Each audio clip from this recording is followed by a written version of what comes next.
তৃণমূল পঞ্চায়েত সমিতির কর্মাধ্যক্ষ ও সদস্যের বাড়িতে বোমা মারার অভিযোগ সামনে আসছে। গঙ্গারামপুরের নন্দনপুরের ঘটনা। সোমবার রাতে বোমা মারে দুষ্কৃতীরা। তৃণমূলের গোষ্ঠী কোন্দলের জেরেই এই বোমা, এমনটাই অভিযোগ করছেন স্থানীয়রা। ঘটনার তদন্তে গঙ্গারামপুর থানার পুলিশ। সোমবার রাতেই বোমা মারার অভিযোগ উঠছে দুষ্কৃতীদের বিরুদ্ধে। তৃণমূলের গোষ্ঠী কোন্দলের জেরে এই ঘটনা, এমনটাই জানা যাচ্ছে। পীযূষ সরকার আমাদের সঙ্গে, আমাদের প্রতিনিধি রয়েছেন ফোন লাইনে। ঠিক কি অভিযোগ উঠছে পীযূষ? দেখো, যে দুজনের বাড়িতে এই বোমা নিক্ষেপ করা হয়েছে তাদের মধ্যে একজন গঙ্গারামপুর পঞ্চায়েত সমিতির সদস্য, আর একজন নন্দনপুর গ্রাম পঞ্চায়েতের সদস্য। আর ঠিক তারা সকলেই কিন্তু তৃণমূল কর্মী এবং তৃণমূলেরই কিন্তু তারা কিন্তু সদস্য।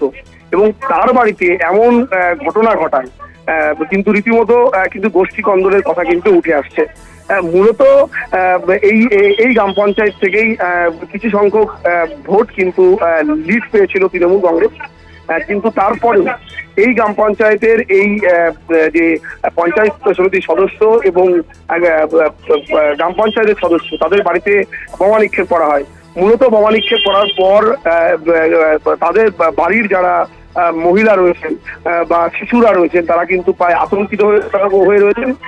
রাত্রি আনুমানিক 1টা নাগাদ এই ঘটনা ঘটার পর কিন্তু পুলিশ সেই এলাকাতে পৌঁছায় এবং বমে যে ধরনের মশলা বা যে ধরনের স্প্লিন্টার পাওয়া গেছিল তারা কিন্তু নিয়ে যায়। কিন্তু এলাকাতে এবং প্রায় এলাকাতে কিন্তু চাপা উত্তর একটা কিন্তু আতঙ্ক কিন্তু সৃষ্টি হয়েছে। একদমই ধন্যবাদ জানাবো পীযূষ। তৃণমূল পঞ্চায়েত সদস্যের এবং কর্মাধ্যক্ষের বাড়িতে বোমা মারার অভিযোগ। গঙ্গারামপুরের নন্দনপুরে এই ঘটনায় যথেষ্টই চাঞ্চল্য ছড়িয়েছে এবং রাতের অন্ধকারেই বোমা মারেন দুষ্কৃতীরা, এমনটাই জানা যাচ্ছে।